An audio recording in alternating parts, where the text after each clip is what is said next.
औरत अपनी जात में बड़ी बहादुर होती है, उसे उसकी तकमील कमजोर कर देती है। ये कुदरत का उसूल है, अकेली, अधूरी जात बहादुर और मुकम्मल कमजोर। दूसरी बहुत सी बातों की तरह अम्मी की यह बात भी उसके सर से गुजर गई।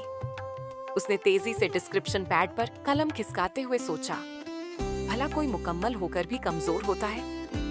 उसके अंदर कोई बोल पड़ा। नेक्स्ट, उसने आदतन बेल के साथ साथ आवाज लगाई। आने वाली औरत पुरानी मरीजा थी, पुराने मर्ज के साथ। हालांकि मां बनना कोई खुदा न खास्ता मर्ज तो नहीं, फिर भी उसने महसूस किया कि उस औरत की आंखों की नमी उसके दिल की जमीन को दलदल कर रही है। शायद उसने अल्ट्रासाउंड से मालूम कर लिया था कि एक बार फिर बेटी होने वाली है। मसीहा अगर दूसरों के दुख अपने दिल में तोलने बैठ जाए तो मसीहा न रहे, वह सिर्फ एक समंदर बन जाए। उसने गहरी सांस लेकर खुद पर से मायूसी का पानी झाड़ा, फिर अपनी हैसियत के मुताबिक उस आखिरी औरत को समझाने लगी। हर आने वाला माँ के रहम में आने से पहले ही अपना रिज्क लिखवा लेता है। इस बात से डरना बेवकूफी है कि पता नहीं बेटी हो गई तो बोझ बन जाएगी, शादी कौन करेगा, नसीब कैसा होगा। अब तो हर बात से ईमान ही उठ गया डॉक्टर साहिबा। अच्छा भला मेरा मियाँ पढ़ा लिखा, खाने कमाने वाला, लेकिन बस पता नहीं कब किस मर्दूद ने उसके दिमाग में खनास भर दिया। उसे तो बस बाजू चाहिए। क्यों?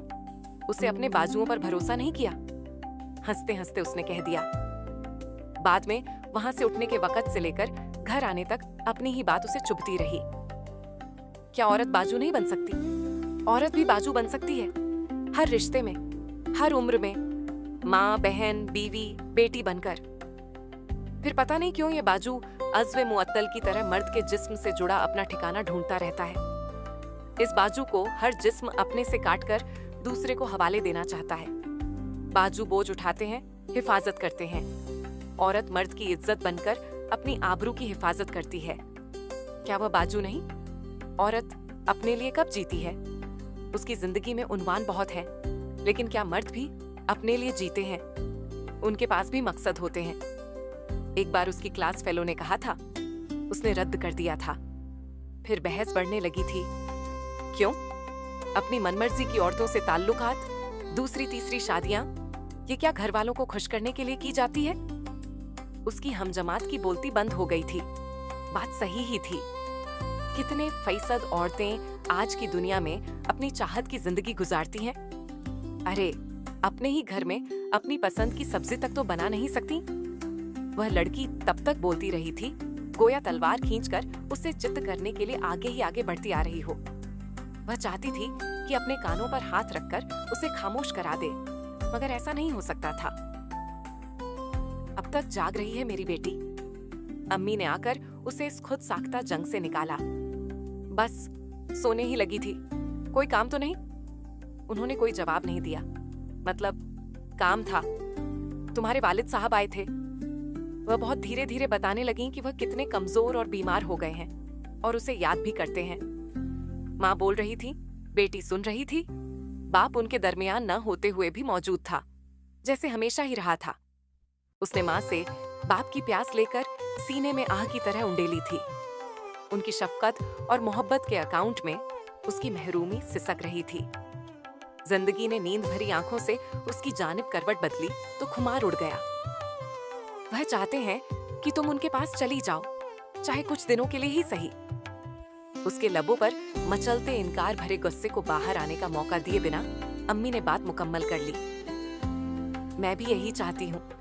उसने माँ की बात मान ली, क्योंकि वह जिंदगी के मैदान में मर्द की ढाल के पीछे खड़ी बहुत सी औरतों से कहीं ज्यादा मजबूत थी और उसे यकीन था कि उसका फैसला गलत नहीं होगा। बाप मर्ग और जीस्त के दरमियान आखिरी किनारे पर खड़ा मौत की बेरहम और अटल लहरों को कदम ब कदम अपनी तरफ बढ़ता देख पहले ही हार मान चुका था। उसके रिश्ते के भाइयों, भाभियों और चाचियों ताइयों ने उसका इस्तकबाल उसी अंदाज में किया था जिस अंदाज में छाती गोदाम में बाजार से फेंके जाने वाले माल का किया जाता है। हुक्काम बाला कभी होंगे सरपरस्त, अब तो वह भी अज्व मुअत्तल के मानिंद थे और घर वालों को सुनहरे गलूबंद में खाम लोहे के टांके की तरह चुभ रहे थे। वह सब रिश्तेदार जो अब पराये लगने लगे थे, उसकी सांसें गिन रहे थे। दुनिया का तमाशा इख्तिताम पजीर था। उसे लगा जैसे बाप के सिरहाने बैठे वजूद में किसी और का दिल धड़क रहा है, बल्कि शायद इस लाचारगी की गोद में चढ़ बैठने के लिए बेकरार भी है। हो सकता है ये वही बच्ची हो जिसने पैदाइश के वक्त माँ को खो देने के बाद जीते जी बाप को खोया था। आज हवेली के बड़े से मेले में उसे दोबारा पाकर बाकी दुनिया से हाथ छुड़ाकर उसके पास भागकर आना चाहती हो। लेकिन मैं तुमसे माफी, अधूरी बात में पूरा मुंहफन छपा हवा था। वह यकदम अपनी मौजूदा उम्र में वापस पलटी। तुम्हारी माँ बहुत खूबसूरत औरत थी। वह तुम्हारी पैदाइश के वक्त चल बसी। मैं तो बेटे की आस में उसे अपनाने वाला था। उसके बिना मेरे खानदान वाले उसे कबूल नहीं करते। लेकिन यह कैसा अजीब इंकिशाफ था, मगर उसके लिए पुराना था। जो बात वह लबे मर्ग ऐसे बताने को संभाले हुए था, वह तो अपने होश संभालने से जानती थी। भला हो अम्मी का, वह कितनी दूर अंदेश थीं। उस जख्म की अजियत से बचाने के लिए सालों पहले से मरहम लगा रही थीं, जिसका लगना मुकद्दर में तय था। उसने अपनी उम्र से कई साल आगे का सफर तय किया। अब माफी के कोई मायने नहीं थे, कम अज कम उसके लिए तो नहीं। मैंने सफिया पर कोई पाबंदी नहीं लगाई थी, सिवाय इसके कि जब तक मैं ना बुलाऊं, वह तुम्हें लेकर खुद मेरे पास ना आए। और यह नौबत आते आते कितनी उम्र बीत गई थी।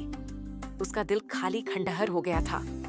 उसने सारे एहसास बाप की मोहब्बत समेत उस खंडहर में नवादिर समझकर दफना दिए। मकाबिल में कभी जरूरत पड़ी तो इस इकलौती मुलाकात की मदफून याद को निकालकर अपना दिल बहलाएगी। मैंने बहुत सोच समझकर, बहुत एहतियात और पूरा इंतजाम करके तुम्हें बुलाया है। उसके दिल का पंछी एक बार पूरे जोर से फड़फड़ाया, फिर कहीं कोने में दुबक गया। वह उसे उसकी तकमील के असबाब बता रहे थे। कैसे उन्होंने तय किया कि अब उसे उनके खानदान का हिस्सा बन जाना चाहिए, और उनमें अब इतनी ताकत है कि वह उसे कबूल कर सकें और करवा सकें। वो भी अब जबकि उनको खुद भी पता न था कि मौत की वादी से उड़ने वाले पंछी और उनमें कितनी फड़फड़ाहट का फासला बाकी है। अब वह उसे एक अंधी खाई के किनारे खड़ा करके धक्का देने वाले थे और बता भी रहे थे। उनकी बात आगे न बढ़ सकी। कोई धीमी सी दस्तक देकर अंदर आया। इस वक्त वह उठ खड़ी हुई। उसने कभी खुद पर तरस नहीं खाया था, लेकिन वापसी के वक्त ऐसा लगा कि वहां की हर चीज उस पर तरस खा रही थी। वह सर से पांव तक रहम के लिसादार मादे से लथड़ गई थी, जिसने उसके कदम रास्ते पर जमा दिए थे। उसे पांव उठाना मुश्किल हो गया था। बड़ी दिक्कत से दहलीज फलांग कर दरवाजे पर आई तो पसीना अंग अंग से फूट रहा था। दरवाजा बाजू लिए तरहुम भरी निगाहों से उसे देख रहा था। उसका शिद्दत से दिल किया कि काश वह एक खुदकश हमला आवर होती तो इस दरवाजे से लिपट कर फटती और उसके जिस्म के साथ साथ इज्जत नफ्स की धज्जियां भी उड़कर इस सुनहरी महल को सुर्ख कर देती। दिल में उठते मनहजोर जज्बात के तूफान से परे उसने अपनी बेमोल जात को संभाल दिया और बाहर निकलकर जिंदगी से जुड़े इस अधूरे बाप को मुकम्मल तौर पर हरफे गलत की तरह मिटा देने का अहद खुद से बांधा। ये जानते हुए भी कि कुछ वादे इंसान अपने आप से करता ही इसीलिए है कि बवकत ए जरूरत उन्हें तोड़कर अपनी कमजोरियों पर जी भर के रो सके। उसने भी खुद पर तरस नहीं खाया था, मगर उसे ऐसे वादों की जरूरत पड़ गई थी। घर पहुंचकर माँ का सामना कर सकने की टकट न होने के बावजूद वह उनके सामने भी गई और सब ठीक है की रिपोर्ट भी दी। वहां जो कुछ भी हुआ इस बारे में उनसे सच सच बोलने के सिवा कोई चारा न था, लेकिन अभी नहीं। रात में जब वह अपने बिस्तर पर लेटी तो ऐसा लगा कि उसकी नींद भी कुछ और चीजों के साथ वहीं बाप के घर पर रह गई थी। एक के बाद एक करके जिंदगी में अब तक मिलने और मिलकर बिछड़ जाने वाले लोगों की यादें उतरी सूरत लिए उसके कमरे में आईं और सखियों की तरह यहाँ वहां बैठ गईं। कुछ पायतन पर, कुछ दाएं बाएं।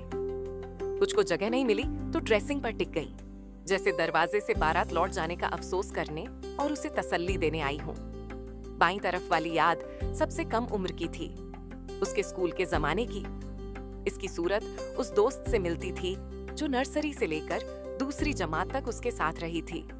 फिर अपने बाप के पास जाने के लिए स्कूल तो क्या, मोहल्ला, शहर, मुल्क ही छोड़ गई थी। इस जुदाई ने उसे एक हसरत आमेज तकलीफ दी थी। क्योंकि वह अपने बाप के पास नहीं जा सकती थी। दूसरी याद लड़कपन की थी। ये उसकी मिस का चेहरा था, जिनके वह बहुत करीब थी और जो एक दिन बिल्कुल अचानक एक हादसे में चल बसी थी। इस जुदाई में सब्र और बेबसी की तकलीफ थी। एक याद शीशे के सामने थी। इसका अक्स बहुत धुंधला लेकिन काफी हद तक मानूस था। यह कोई सखी सहेली नहीं थी, कोई रिश्ता नहीं था, मगर एक मानूसियत और मोहब्बत के सूखे फूलों जैसी बासी महक रखने वाला एहसास, जिसके पास खड़े खड़े पुराने जमानों में ले जाया जा सके। ऊंची छतों, रंगीन शीशों वाले निम्न तारीख कमरों और ठंडे दालानों में, तितली की तरह उड़ती किसी दोशीजा की पायल के जमाने में, आधी रात को खोखले दरवाजे के पार घुप अंधेरे में दूर टिमटिमाती रोशनी और गुमनाम मंजिलों से आती हुई रेल की सीटी के जमाने में, वह कौन थी भला? वह गर्ल्स हॉस्टल की वार्डन थी, जिससे दोस्ती न होने और हॉस्टल में न रहने के बावजूद वह उससे मिलने जाया करती थी, जिसने एक मुसलमान से शादी करने के लिए मसीही मजहब छोड़ दिया था। फिर उसी शख्स की बेवफाई पर उसका इंसानियत, इस्लाम, मुसलमान हर चीज पर से एतबार उठ गया था। वह उसकी जिंदगी से नहीं निकली थी। उसने बिह को अपनी जिंदगी से निकाल दिया था, क्योंकि बिह भी मुसलमान थी। बाद में पता नहीं वह खुद मुसलमान रही या नहीं, मगर इस जुदाई की तकलीफ में एक गुस्सा झलकता था। उसके सिरहाने की तरफ बैठी याद ने अपना चेहरा उस पर झुकाया।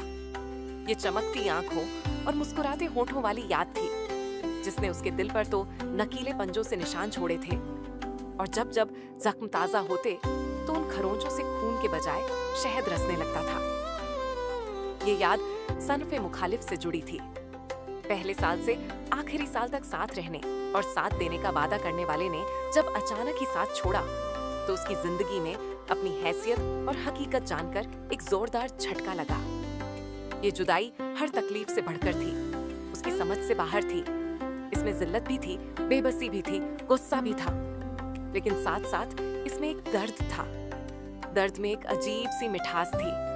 मिठास में एक हल्की सी चुभन थी, ऐसी चुभन जो हलक में कांटे रख देती है। ऐसा दर्द जो तकलीफ के साथ मजा देता है। ऐसा नशा जो इंसान को मौत के मुंह में पहुंचाने से पहले तक उसकी जिंदगी की नवेद होता है।